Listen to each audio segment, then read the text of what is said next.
انسان کو حیوان بنا دیا جائے. ایک کتے کو شہوت ہے جو کتیا مل جائے، چاہے اس کی ماں ہو چاہے اس کی بیٹی ہو، اس سے اس کو استفادہ کر لے گا. یہ انسانوں نے کیا قدریں لگا رکھی ہے؟ ماں، بیٹی، بہن، بیوی، کیا فرق ہے ان میں؟ عورت ہے وہ بھی عورت ہے، یہ بھی عورت ہے. اور خاندانی نظام کی جڑیں کھود ڈالی جائیں، گویا کہ انسان حیوان بن جائے. اور یہ نوٹ کر لیجئے پلیز کہ یہود کی جو ایک تو کتاب ہے تورات، ایک ہے تالمود. تالمود ان کی فقہ کی کتاب ہے. تالمود کی تعلیم یہ ہے کہ یہ باقی جتنے انسان ہیں، اصل انسان تو صرف ہم یہودی ہیں، یہ باقی جتنے انسان ہیں گوئمز، اور ان کے لیے دوسرا لفظ ہے جینٹائلز، یہ اصل میں انسان نما حیوان ہے. انسان نما حیوان. اور جبکہ انسان کا حق ہے حیوان کو استعمال کرنا، ایکسپلائٹ کرنا. گھوڑے کو ٹانگے میں بگھی میں باندھتے ہیں کہ نہیں، اور بیل کو آپ اپنے ہل میں جوتتے ہیں. اسی طرح ہمارا حق ہے تمام انسانوں کو ان کا خون چوسنا، انہیں ایکسپلائٹ کرنا، انہیں استعمال کرنا. اور اس کے لیے بہترین طریقہ یہ ہے کہ انہیں واقعتاً حیوان بنا دیا جائے، انسانی اقدار ان سے چھین لی جائے. حیوان بنیں گے تو پھر کام کریں گے ہماری مرضی کے مطابق. یہ انتقام یہ لوگ یورپ سے اور امریکہ سے، عیسائیوں سے بھرپور طریقے پر لے چکے. شرم اور حیا نام کی کوئی شے نہیں، عصمت و عفت کا کوئی حساب نہیں، کوئی ذکر ہی نہیں.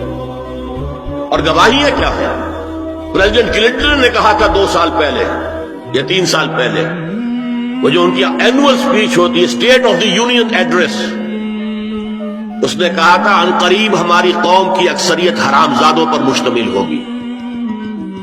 یہ حرام زادے کا لفظ میں نے ترجمہ کیا ہے born without any wedlock. ایک تو ہوتا ہے ایک مرد اور عورت کی شادی ہوئی ہے، نکاح ہوا ہے، پھیرے پڑے، کچھ بھی ہوا ہے، لیکن اعلانیہ طور پر وہ اب شوہر اور بیوی کی حیثیت سے ہے، تو ان کی اولاد ہو رہی ہے، جائز اولاد ہے. ایک بغیر شادی کی اولاد ہو رہی ہے تو یہ حرامی ہے، حرام زادے ہے. انہوں نے کہا کہ ہماری قوم کی اکثریت حرام زادوں پر مشتمل ہے. ہومو سیکسولیٹی، لیسبینز، گیز، اور بالکل ڈکلیئر کرتے ہیں. پادری ڈکلیئر کرتا میں گے ہوں، سینیٹر ڈکلیئر کرتا میں گے ہوں. انہیں کوئی شرم ہی نہیں، اس کے اندر کوئی حجاب نہیں، اعتراف کرنے کے اندر کہیں بھی کسی طرح کی رکاوٹ نہیں، ہچکچاہٹ ہی نہیں. جنسی لذت ہر طریقے سے حاصل کی جا سکتی. زنا بالرضا ہو تو کوئی جرم ہے ہی نہیں. ہاں زنا بالجبر ہو تو جرم ہے کہ یہ مغرب یہودیوں کی سازش کے تحت اور امریکہ کی عظیم قوت کو استعمال کرتے ہوئے، سول سپریم پاور آن ارتھ، آج یہ ہمارے گرد گھیرا تنگ کرتے چلے آ رہے ہیں کہ ہمارا معاشرتی نظام بھی تلپٹ ہو جائے، درہم برہم ہو جائے، ہماری اقدار بھی ختم ہو جائے، ہمارے ہاں بھی عورت اور مرد بالکل برابر ہونے کے مدعی ہو کر میدان میں آ جائیں، عورت مرد بن جائے، مرد عورت بن جائے، مردوں کی شادیاں ہو جائیں کہ ایک مرد شوہر اور ایک مرد بیوی اور رجسٹر ہو جائے شادی. لیسبینز کی شادیاں ہو جائیں کہ ایک عورت شوہر ایک عورت بیوی اور رجسٹر ہو جائے شادی. یہ سارا کام ناتل ارض ننقصھا من اطرافھا، اس کی مثال کیا ہے کہ پہلے اس پروگرام کے تحت 1994 میں کانفرنس ہوئی قاہرہ میں، عرب ورلڈ کا وہ مرکز ہے. دوسری 1 سال کے بعد کانفرنس کر دی بیجنگ میں، اور اس کے بعد بیجنگ +5 کانفرنس ہوئی ہے. نام اس کا کیا تھا کانفرنس کا؟ Women 2000، gender equality, development and peace for the 21st century.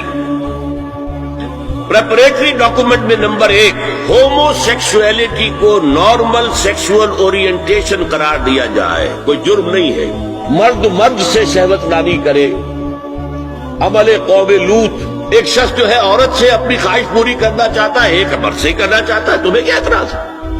Number 3، عورتیں گھر کا کام کاج کرنے سے انکار کر دیں یا اس پر ویج طلب کریں، مزدوری دو ہمیں، محنت دو تب ہم کام کریں. یہ چولہا جھونکنا، یہ روٹی پکانا، برتن دھونا، یہ اس کے لیے ہمیں اجرت چاہیے، لیبر چاہیے۔ نمبر 4، عورت حمل اور وضع حمل کی جو تکلیف برداشت کرے اس پر بھی شوہر سے اجرت لے۔ نمبر 5، اگر کسی وقت کسی عورت کی طبیعت آمادہ نہ ہو ہم بستری کے لیے اور شوہر مجبور کرے تو اسے میریٹل ریپ قرار دیا جائے، یہ زنا بالجبر ہوگا جس کی سزا دی گئی، شوہر اور بیوی کا معاملہ ہے۔ نمبر 6، پروسٹیٹیوشن کو ایک باعزت پیشہ مانا جائے اور ان کو پروسٹیٹیوٹس نہ کہا جائے بلکہ سیکس ورکرز، سیکسول ورکرز۔ 7، وراثت اور طلاق میں بالکل برابری، کوئی فرق نہیں۔ اب یہ خاص چیز تو معلوم ہوتا ہے کہ اسلام ہی کو ہدف بنا کر انہوں نے ایجنڈے میں شامل کیا۔ اگر شوہر اور بیوی کے درمیان اعتماد نہ ہو، شوہر کو یہ یقین نہ ہو کہ میں جب باہر جاتا ہوں میری بیوی کیا کرتی ہے، اور بیویوں کو یہ یقین نہ ہو کہ میرا شوہر جب باہر جاتا ہے تو کیا کرتا ہے، اگر بد اعتمادی ہو جائے، اگر شوہر کی نگاہ میں کوئی اور عورت جو ہے وہ آ گئی ہے، کھب گئی ہے، اب اس کی توجہ اپنی بیوی پر سے ہٹ جائے، اسے خواب میں وہی آئے گا، یہ بانڈ آف لو کمزور ہو گیا۔ اگر باپ کو یہ یقین نہ ہو کہ یہ اولاد میری ہی ہے تو وہ خاندان کا ادارہ دراڑیں پڑ گئی۔ لہذا اس خاندان کے ادارے کو مضبوط رکھنے کے لیے سب سے اہم کام کیا ہے کہ جتنی بھی سیکشول اٹریکشن ہے یہ دو صنفوں میں، مرد اور عورت، یہ سینٹرڈ رہے، مرکوز رہے شوہر اور بیوی کے درمیان، انتشار نہ ہو، نگاہ ادھر سے ادھر نہ جائے، بلکہ ان کی پوری توجہ، آپس میں اعتماد ہو، آپس میں محبت۔